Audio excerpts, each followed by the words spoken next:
Hello दोस्तों, तो कैसे हैं आप सब। आई होप आप सब बहुत बहुत अच्छे होंगे। और गाइड्स, आज का जो हमारा टॉपिक है वो है होम्योस्टेसिस।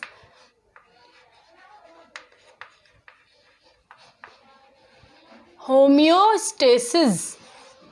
तो टॉपिक को शुरू करने से पहले गाइज आपसे छोटी सी रिक्वेस्ट है, जल्दी से जाओ, नीचे सब्सक्राइब का बटन है उसको जाके हिट करो और साइड में बेल आइकन आएगी उसको भी दबा दीजिएगा। उससे क्या होगा, जब हम अगली नई वीडियो अपलोड करेंगे उसकी नोटिफिकेशन आप तक सबसे पहले पहुंच जाएगी।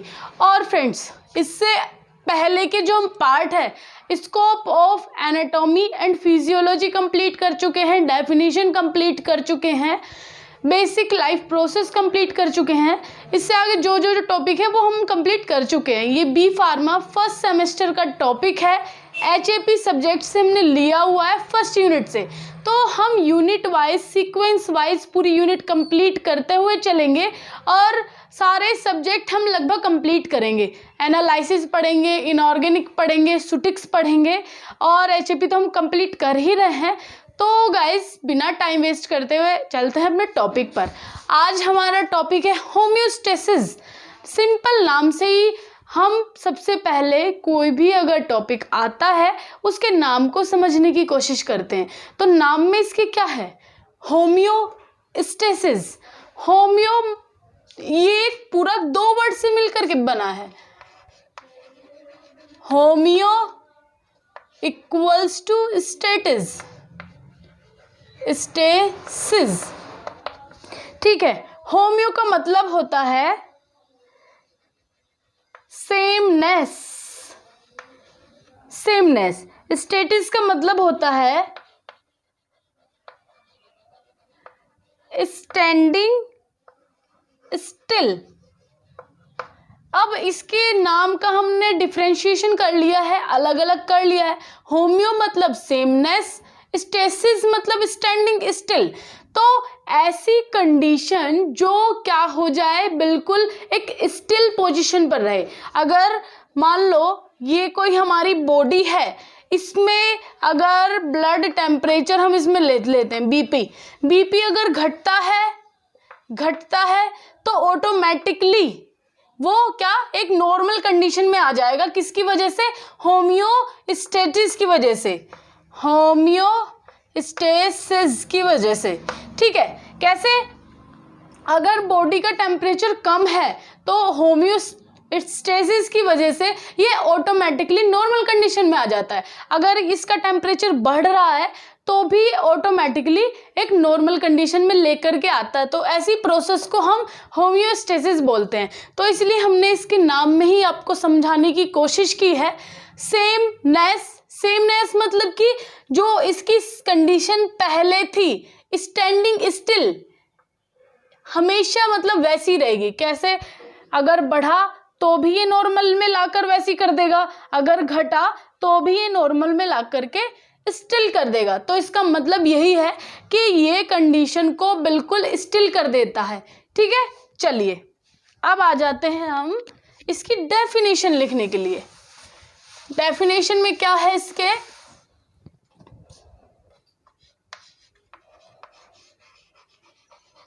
डेफिनेशन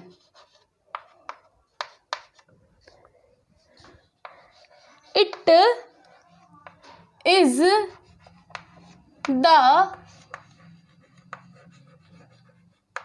द कंडीशन ऑफ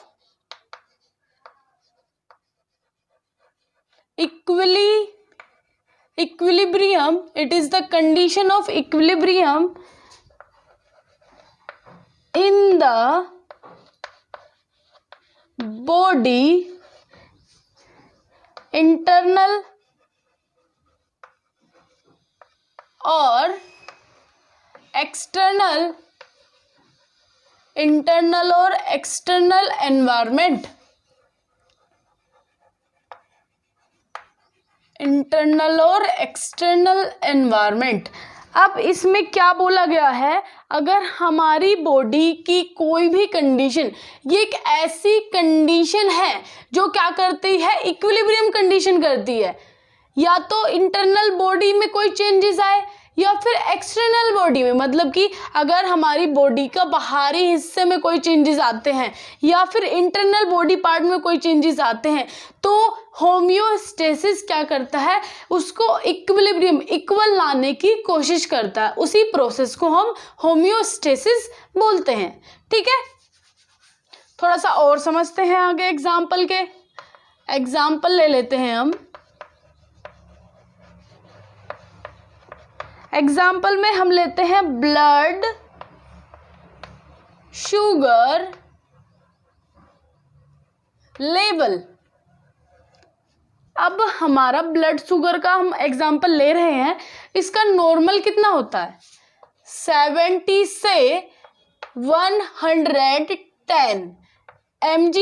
इसका जो नॉर्मल ब्लड शुगर लेवल होता है इतना पर 100 ml ब्लड। 100 ml ब्लड पर जो इसका नॉर्मल शुगर लेवल होता है वो 70 से 110 के रेंज में रहता है। ठीक है, अब इसकी रेंज में कोई भी अगर गिरावट आती है, मान लो इसका जो रेंज है 50 हो जाए या 40 हो जाए, तो क्या होगा, ब्लड शुगर लेवल कम हो रहा है। अगर इसके लेवल में 130, 150, 70 तो इतना पहुंच जाए तो ये क्या होगा, शुगर लेवल हाई हो रहा है। अब इन दोनों कंडीशन को, हाई को लेके ये नॉर्मल में लाए या कम को लेकर ये नॉर्मल में लाए, तो क्या कहलाएगा, होम्योस्टेसिस कहलाएगा। ठीक है, अब भी आपको कोई भी डाउट हो तो आप कमेंट सेक्शन में कमेंट करना और अपनी क्वेरी को पूछना। ठीक है, अब इसमें क्या है, 3 अलग अलग कंडीशंस है जिसके थ्रू हम क्या कर सकते हैं, इसको डिस्टर्ब कर सकते हैं। होम्योस्टेसिस उस चीज से डिस्टर्ब होता है 3 चीजों से। किस किस चीजों से डिस्टर्ब हो रहा है, तो बीच में लिख लेते हैं हम homeostasis.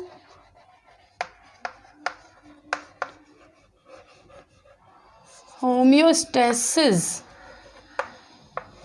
First, second and third. Social, internal, external.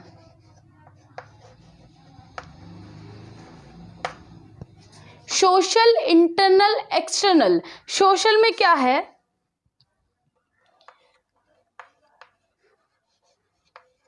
Psychological stress. External में क्या होगा, low blood glucose level, low blood glucose level. Internal में intense heat, lack of oxygen. अब देखो, जो ये मैंने 3 कंडीशन बताई हैं, इन तीनों की वजह से क्या हो रहा है, होम्योस्टेसिस डिस्टर्ब हो रहा है। डिस्टर्ब मतलब कि उसकी कंडीशन वो नहीं बन पाती है। कैसे, देखो, अगर किसी को साइकोलॉजिकल स्ट्रेस है, साइकोलॉजिकल स्ट्रेस होने के कारण उसकी बॉडी अच्छे से रेस्पॉन्स नहीं करती है। उसको अगर कोई काम करना होता है तो उसका मन नहीं करता, क्योंकि वो साइकोलॉजिकल डिप्रेस है। डिप्रेस होने के कारण वो कोई भी काम अपने अच्छे मन से नहीं कर पाता है। तो वो एक कंडीशन में क्या होगा, हमारी बॉडी होम्योस्टेसिस प्रोसेस से उसको एक नॉर्मल में लाने की कोशिश करेगी कि जो उसको स्ट्रेस हुआ है माइंड के अंदर वो एक नॉर्मल कंडीशन में आ जाए। तो यहाँ पे जो साइकोलॉजिकल स्ट्रेस है डिस्टर्ब कर रहा है किसको, होम्योस्टेसिस को। ठीक है, अब इंटरनल में इंटेंस हीट, अगर हीट क्या हो रही है, इंटेंस हो रही है, या फिर लैक ऑफ ऑक्सीजन, ऑक्सीजन की कमी आ रही है, तो वो इंटरनल क्या होगा, इंटरनल होम्योस्टेसिस वो कहला रहा है। तो उसमें क्या कंडीशन आ रही है, इसमें चेंजेस, ये कर रहा है डिस्टर्ब। डिस्टर्ब कैसे कर रहा है, ये हमारी बॉडी को जब ऑक्सीजन की कमी हो जाएगी तो बॉडी के अंदर ऑक्सीजन की सप्लाई नहीं हो पाएगी, और सप्लाई नहीं होने के कारण हमारी बॉडी प्रॉपर वर्क नहीं करेगी, और प्रॉपर वर्क नहीं करेगी तो हमारी डेथ भी पॉसिबल है। तो होम्योस्टेसिस इस कंडीशन को भी पूरा करता है। अगर ऑक्सीजन की कमी हो रही है तो वो कोशिश करता है कि ऑक्सीजन उसको प्रॉपर तरीके से मिल पाए, ठीक है। और लास्ट में एक्सटर्नल में लो ब्लड ग्लूकोज लेवल, वही अगर ये लेवल को मेंटेन करने की भी कोशिश करता है। अगर हाई हो रहा है तो मेंटेन करेगा, लो हो रहा है तो भी मेंटेन करेगा, ठीक है। चलिए, ये भी यहाँ पे इस तरीके से ये भी डिस्टर्ब कर सकता है। अब क्या हुआ,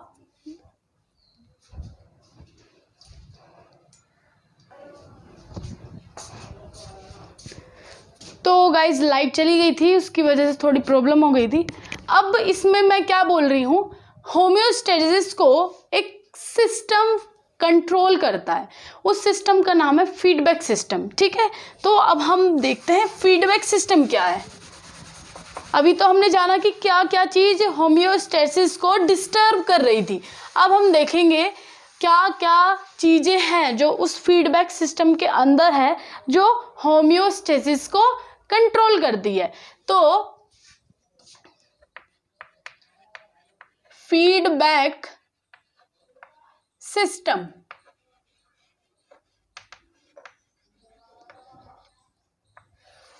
ये क्या करता है, बॉडी के इंटरनल एनवायरनमेंट को कंट्रोल करता है।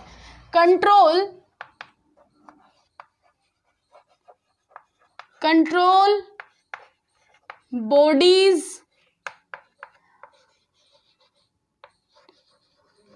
Internal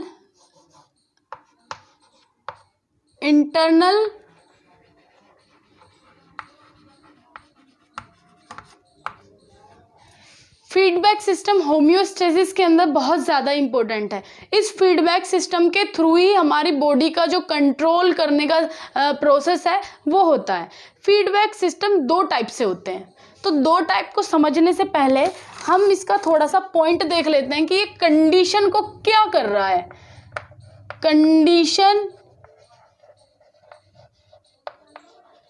condition of body.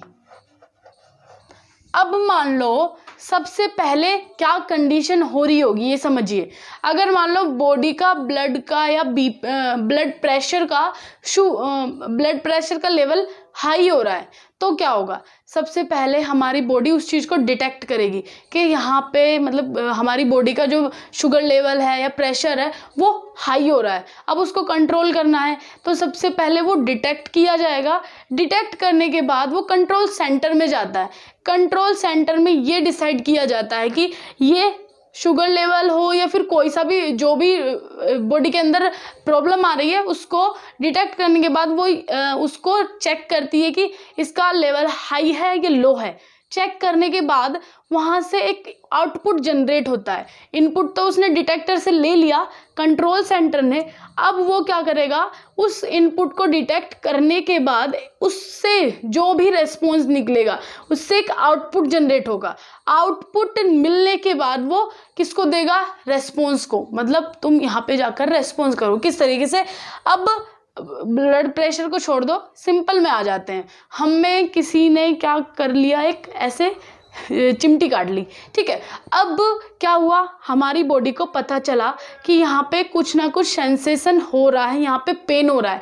अब वो जो यहाँ पे पेन हो रहा है, पेन होते हुए कंट्रोल सेंटर तक जाएगा। कंट्रोल सेंटर अब क्या बोलेगा, वहाँ पे फिर से जाओ रेस्पॉन्स में कि वहाँ जो भी मतलब रेस्पॉन्स वो भी जहाँ जो इफेक्ट यहाँ पे हो रहा है वहाँ पे हटा लिया जाए। मान लो एक दिया है, उस पर हमारा हाथ रखा गया, वो जल रहा है। अब यहाँ पे हमें सेंसेशन फील हो रहा है, पेन फील हो रहा है कि यहाँ पे हमारा हाथ बर्न हो रहा है। अब ये जो सेंसेशन है कंट्रोल सेंटर तक जाएगा। कंट्रोल सेंटर तक जाने के बाद क्या होगा, कंट्रोल सेंटर बोलेगा कि वहाँ से हाथ हटा लिया जाए। वहाँ पे क्या हो रहा है, हाथ बर्न हो रहा है। तो इसी तरीके से हमारा होम्योस्टेसिस भी काम करता है। उसमें फीडबैक सिस्टम है।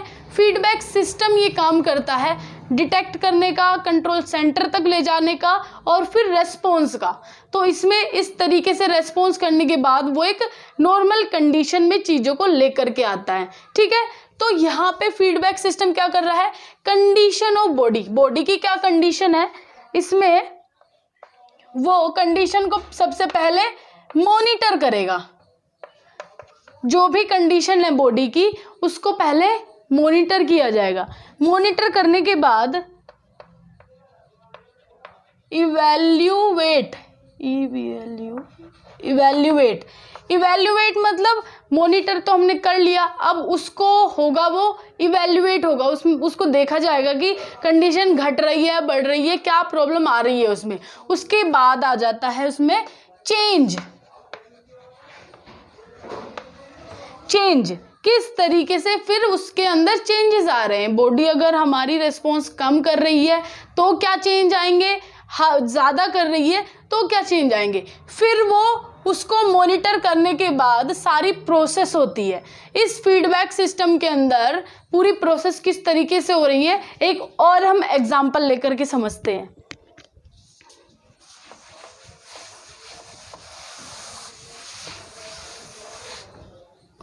एग्जाम्पल ले लेते हैं हम सबसे पहले, ये हम बना लेते हैं ऑर्टा। ये क्या है,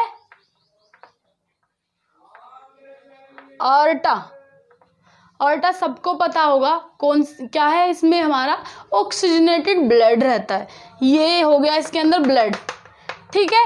बट इसकी जो एपिथेलियल टिश्यू होती है इसके यहाँ पे, ये जो नर्व सेल्स के बाहरी हिस्से में इस वॉल पर इस तरीके से यहाँ पे बैरो रिसेप्टर प्रेजेंट होते हैं। ये क्या है, बैरो रिसेप्टर।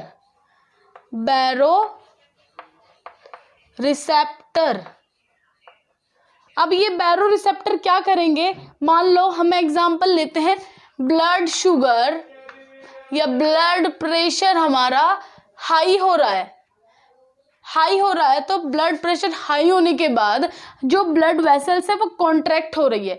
कॉन्ट्रैक्ट होने के बाद अब बैरो रिसेप्टर को पता चल गया कि ब्लड प्रेशर क्या हो रहा है, हाई हो रहा है। अब बैरो रिसेप्टर एक्टिवेट होंगे। एक्टिवेट होने के बाद ये इसको हम मान लेते हैं डिटेक्टर।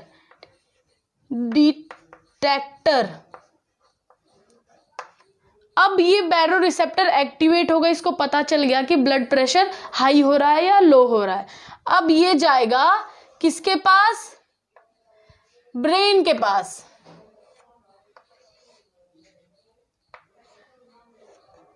ये है ब्रेन, ये चला गया ब्रेन के पास। ब्रेन क्या है, कंट्रोल सेंटर। बैरो रिसेप्टर ने इंफॉर्मेशन ब्रेन को दे दी है कि ब्लड प्रेशर हाई है या लो है। ठीक है, मान लो हाई है, ब्लड प्रेशर हाई है, उसने कंट्रोल सेंटर को जाकर के बता दिया। अब कंट्रोल सेंटर उसको क्या करेगा, एक रेंज में लाने की कोशिश करेगा। वो उसको देखेगा कि अगर ब्लड प्रेशर हाई है तो हम उसको लो करेंगे। ठीक है, अब ब्रेन ने, कंट्रोल सेंटर ने फिर से एक रेस्पॉन्स भेजा, किसको, इफेक्टर को।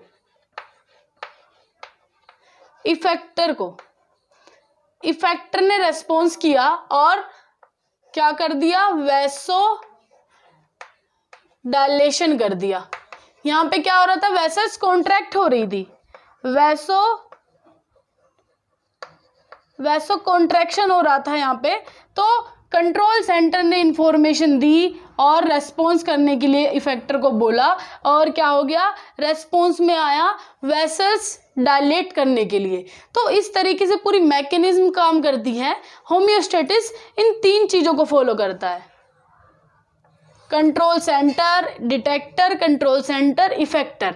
इन तीनों प्रोसेस से होकर के फीडबैक सिस्टम बनता है। फीडबैक सिस्टम में ही ये प्रोसेस है कि पहले उस चीज़ों को डिटेक्ट किया जाता है, फिर उसको कंट्रोल सेंटर तक भेजा जाता है। कंट्रोल सेंटर डिसाइड करेगा कि क्या प्रॉब्लम है, मतलब क्या रेस्पॉन्स लेना है, फिर वो रेस्पॉन्स करता है। ठीक है।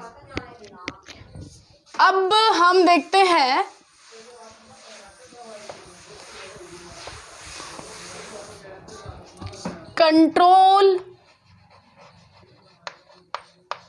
Control condition.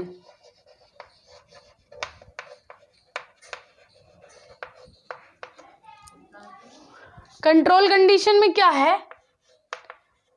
Feedback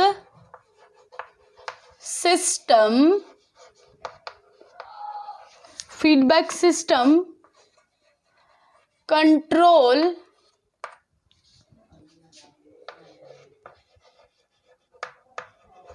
variable which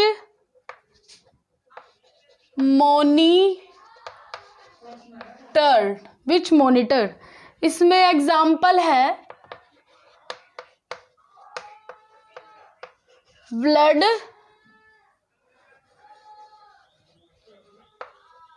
glucose level. Example blood glucose level. एक और है जिसको बोलते हैं stimulus.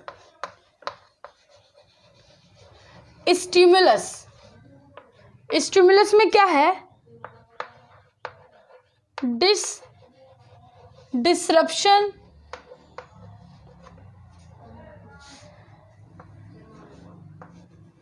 which range disruption which change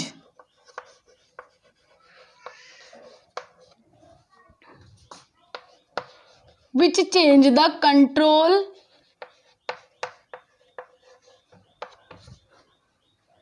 condition।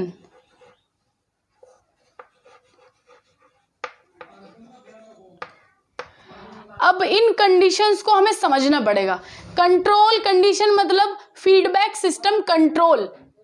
इसमें जो फीडबैक सिस्टम है, कंट्रोल कंडीशन मतलब कि वो फीडबैक सिस्टम कंडीशन को कंट्रोल कर रहा है। स्टिमुलस का क्या मतलब है? Disruption which change the control condition. ये स्टिमुलस कंडीशन को क्या करता है? स्टिमुलस मतलब बढ़ाता है, स्टिमुलेट करता है। तो जो हमने भी 3 पढ़े थे, सोशल, इंटरनल, एक्सटर्नल, उन तीनों को हम क्या बोलेंगे? ये कौन सी कंडीशन है? स्टिमुलस कंडीशन है। ये कंडीशन होमियोस्टेटिस कंडीशन नहीं कर रहा है, ये कंडीशन को चेंज कर रहा है, नॉर्मल से एबनॉर्मल कर रहा है। ठीक है। स्टिमुलेशन मतलब उसको बढ़ा भी सकता है, घटा भी सकता है। ओके। अब फीडबैक सिस्टम के भी टाइप होते हैं। फीडबैक सिस्टम 2 टाइप के होते हैं।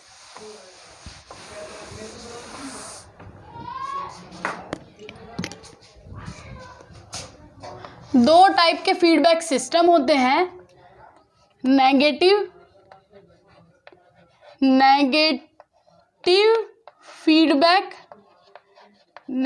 फीडबैक सिस्टम, पॉजिटिव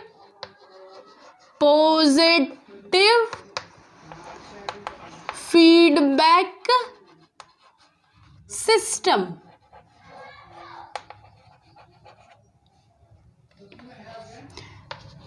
ठीक है।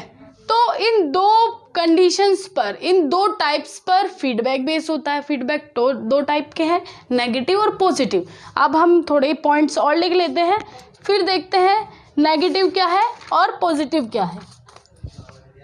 पहला पॉइंट है a feedback system,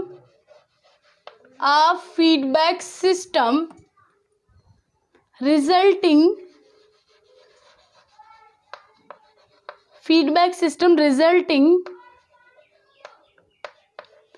in the amplification or growth of the output signal। अब नेगेटिव का लिख लेते हैं। ए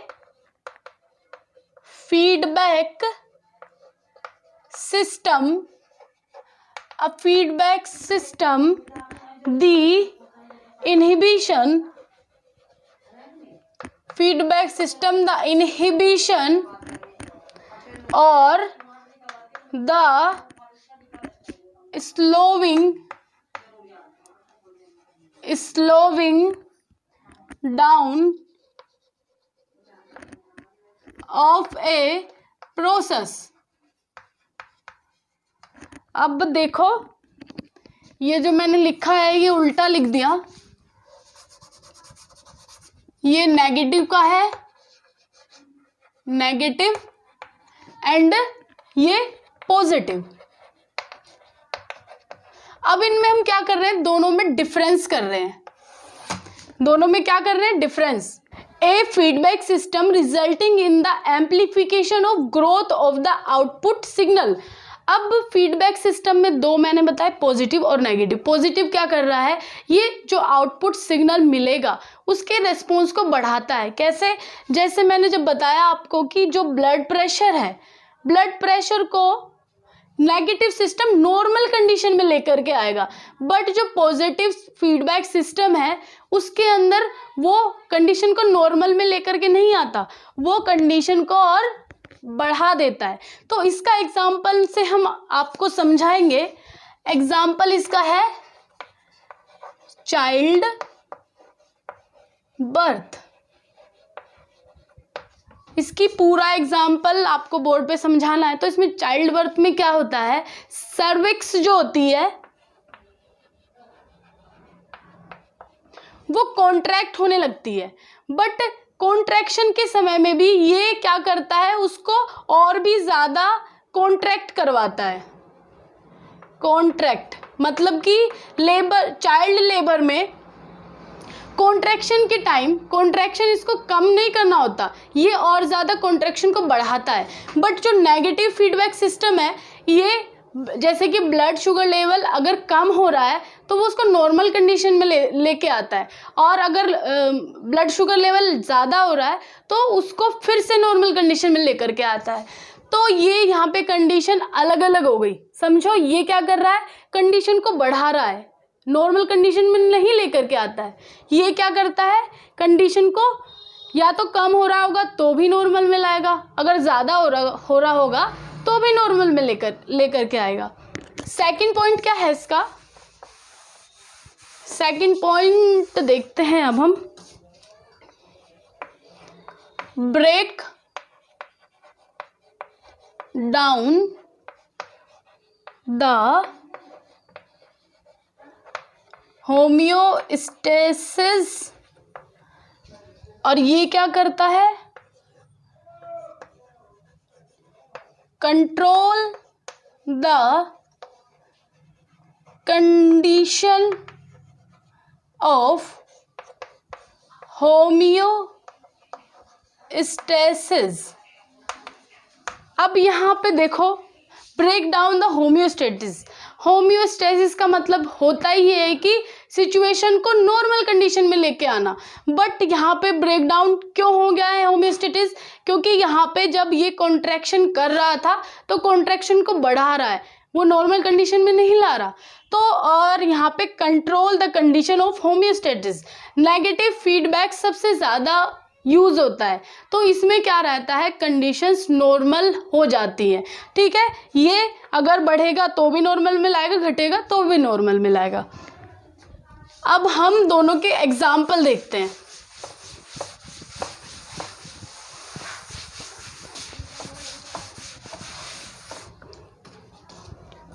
एग्जाम्पल, सबसे पहले एग्जाम्पल देखेंगे हम नेगेटिव का। नेगेटिव फीडबैक, ठीक है। तीन कंडीशंस बताई मैंने, detector, control centre, effector. Detector,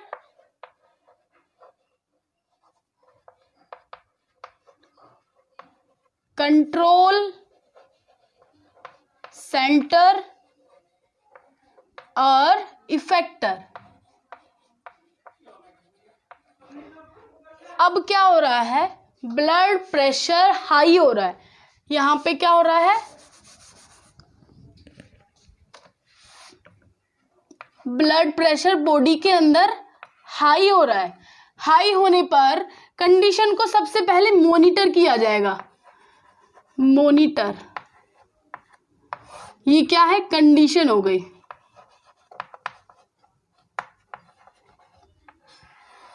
condition इसमें क्या हो रही है, ब्लड प्रेशर हाई हो रहा है, ब्लड प्रेशर हाई। इसको मिटा ही देते हैं, यहाँ पे लिखते हैं हम क्या हो रहा है, इंक्रीज, ब्लड प्रेशर इंक्रीज हो रहा है। अब हमें क्या करना है, सबसे पहले डिटेक्ट करना है। डिटेक्ट करा तो डिटेक्ट करने के बाद, डिटेक्ट करेंगे तो क्या होगा, नर्व इंपल्स को इंफॉर्मेशन जाएगी। जैसे मैंने बैरो रिसेप्टर क्या था, डिटेक्टर था, तो नर्व इंपल्स यहाँ पे एक्टिवेट हो जाएंगी। नर्व इंपल्स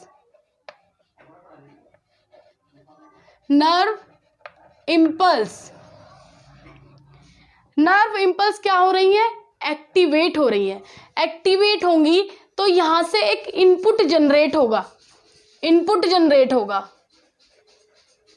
अब वो इनपुट क्या होगा, इनपुट कहां पे जाएगा, कंट्रोल सेंटर के पास जाएगा। कंट्रोल सेंटर, इनपुट लेकर के कहां गए, कंट्रोल सेंटर के पास गए। कंट्रोल सेंटर कौन है, ब्रेन है। कंट्रोल सेंटर कौन है, ब्रेन है। अब वो ब्रेन सब कुछ डिटेक्ट करने के बाद आउटपुट रिलीज करेगा, आउटपुट देगा। ये क्या है, आउटपुट इसने दिया तो आउटपुट में वो क्या करेगा, इफेक्टर को आउटपुट उसने भेजा तो आउटपुट में क्या होगा, या तो हार्ट रेट कम होगी, या फिर ब्लड वेसल्स को डायलेट किया जाएगा। ठीक है, यहाँ पे रेस्पॉन्स फिर से नॉर्मल कंडीशन में आ जाएगा। मॉनिटर कंडीशन कर रहे थे यहाँ पे हम, तो क्या नॉर्मल में आ जाएगा। नॉर्मल इफेक्टर उस चीज को क्या कर देगा, नॉर्मल कर देगा। हार्ट रेट कम हो जाएगी, या फिर ब्लड वेसल्स डायलेट हो जाएंगी, ठीक है। तो ये एग्जाम्पल किसका है, ब्लड प्रेशर का। ब्लड प्रेशर किस तरीके से डिटेक्ट हो करके नॉर्मल कंडीशन में आएगा। तो ये एग्जाम्पल है नेगेटिव फीडबैक का। अब एग्जाम्पल देखते हैं हम पॉजिटिव फीडबैक का। Positive feedback,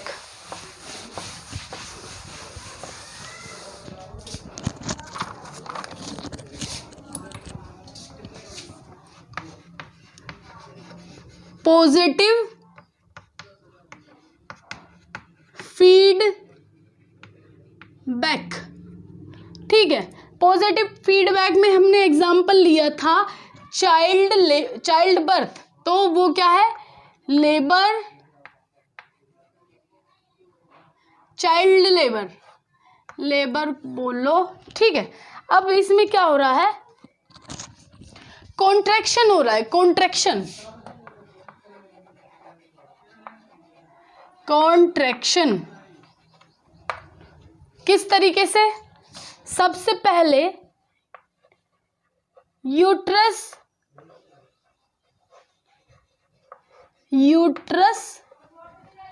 contraction,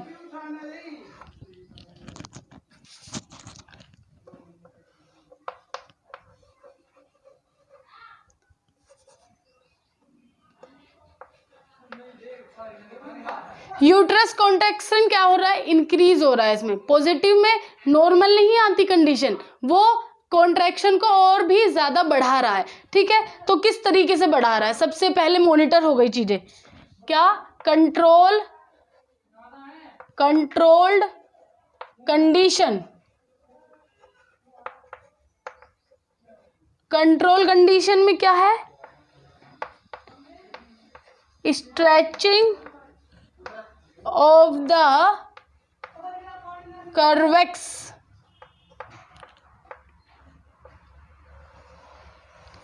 stretching of the cervix, ये है कंट्रोल कंडीशन। इसमें stretching of the cervix, cervix क्या हो जाता है, स्ट्रेच करने की, मतलब जब वो कॉन्ट्रैक्ट रहता है, आपको इस तरीके का डायग्राम बनाना पड़ेगा। यहाँ पे क्या है,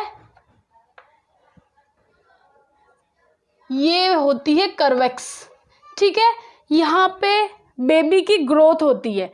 अब बेबी को एडजस्टमेंट बनाने के लिए क्या करना पड़ता है, बहुत ज़्यादा एक कंडीशन रहती है, उसको नॉर्मल करना पड़ता है, ठीक है।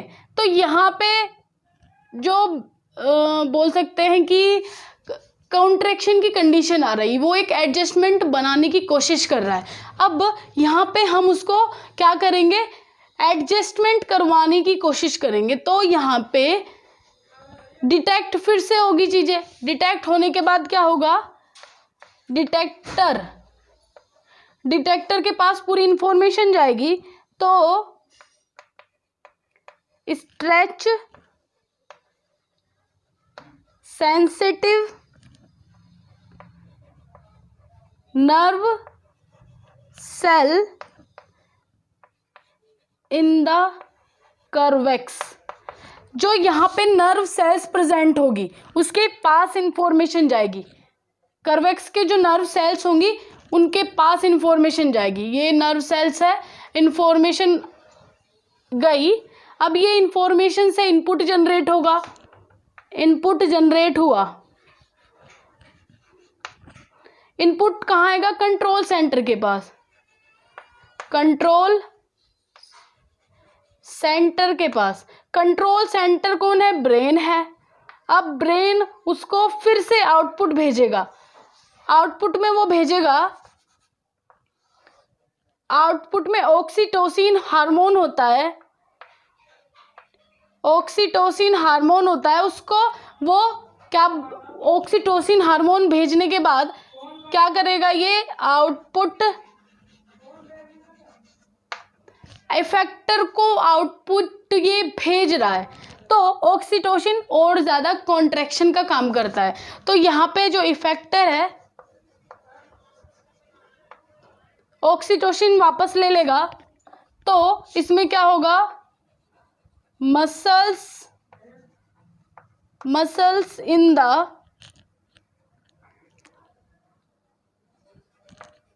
वॉल ऑफ यूट्रस, जो यूट्रस की वॉल है, ये जो मसल्स हैं वो कॉन्ट्रैक्ट होना शुरू हो जाएंगी और ज़्यादा इसमें इंक्रीजमेंट आ जाएगा। पहले से ही मसल्स की, जो कर्वेक्स की मसल्स थी वो ऑलरेडी क्या थी, वो ऑलरेडी मतलब कॉन्ट्रैक्ट थी।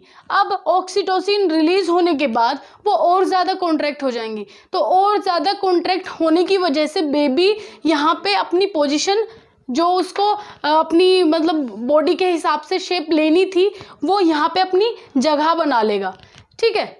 तो इस तरीके से पूरा फीडबैक सिस्टम काम करता है, पॉजिटिव नेगेटिव। पॉजिटिव क्या करता है, एक नॉर्मल कंडीशन में लाता है, और नेगेटिव नॉर्मल कंडीशन में लाता है, पॉजिटिव एक लेवल को बढ़ा देता है। इसलिए उसको क्या बोलते हैं, ब्रेक डाउन ऑफ होम्योस्टेसिस। ये होम्योस्टेसिस को रूल, जो होम्योस्टेसिस है उसके रूल को तोड़ता है, ठीक है। तो अब एक सिंपल से में समझो, खिचड़ी थोड़ी ज़्यादा पक गई। तो इसमें क्या है, होम्योस्टेसिस एक ऐसी कंडीशन है, बाहर के एग्जाम्पल से हम समझते हैं हमारी बॉडी एक्सटर्नल एनवायरनमेंट को किस तरीके से कवर करती है। अगर हम किसी ठंडी जगह पर चले जाएं तो क्या होगा, ठंडी जगह पर जाने पर भी हमारी बॉडी नॉर्मल रहती है। क्यों, इस होम्योस्टेसिस की वजह से। वो हमारी कंडीशन, जो वो हमारी बॉडी को क्या करता है, अगर ठंडी जगह पहुंच जाते हैं तो वहाँ बॉडी को गर्म करने की कोशिश करता है। अगर हम किसी गर्म इलाके में रहते हैं तो बॉडी को स्वेटिंग के थ्रू, अब ये मुझे स्वेट बहुत ज़्यादा पसीना आ रहा है तो मैं बहुत ज़्यादा गर्म कमरे में हूँ, तो उससे क्या हो रहा है, मेरी बॉडी खुद को ठंडा रखने की कोशिश कर रही है, अंदर के एनवायरनमेंट को वो ठंडा रखने की कोशिश कर रही है। तो ये भी एक होम्योस्टेसिस प्रोसेस ही हो रही है कि वो स्वेटिंग बाहर इसलिए कर रहा है जिससे कि जो इंटरनल एनवायरनमेंट है वो प्रॉपर बैलेंस रहे। ठीक है, तो इस तरीके से फीडबैक सिस्टम इसमें इसलिए ज़्यादा इम्पोर्टेंट है, इसमें पूरा रोल होता है। जो इसके कंपोनेंट है, controller, detector, control centre, effector, इन तीनों की वजह से ही फीडबैक सिस्टम चलता है। होम्योस्टेसिस इसी पर पूरा बेस रहता है। ठीक है, फीडबैक सिस्टम 2 टाइप के इसलिए बताए गए हैं क्योंकि पॉजिटिव में क्या होता है, होम्योस्टेसिस ब्रेक डाउन हो जाता है, बट नेगेटिव में कंडीशंस नॉर्मल लाने की कोशिश की जाती है। ठीक है, इसके पूरे नोट्स अच्छे प्रॉपर तरीके से बने हुए हैं। आप हमारे फेसबुक ग्रुप पे जाओ, वहाँ पे आपको पूरे नोट्स मिल जाएंगे। ठीक है गाइज, तो वीडियो आपको कैसी लगी कमेंट करके ज़रूर बताना। थोड़ी सी भी पसंद आई हो तो लाइक कर दीजिएगा और चैनल को ज़रूर सब्सक्राइब कर लीजिएगा। इससे रिलेटेड सारी वीडियोस की लिंक नीचे डिस्क्रिप्शन बॉक्स में दी हुई है, तो आप वहाँ से जा कर के वीडियो को देख सकते हो। Thank you so much for watching this video.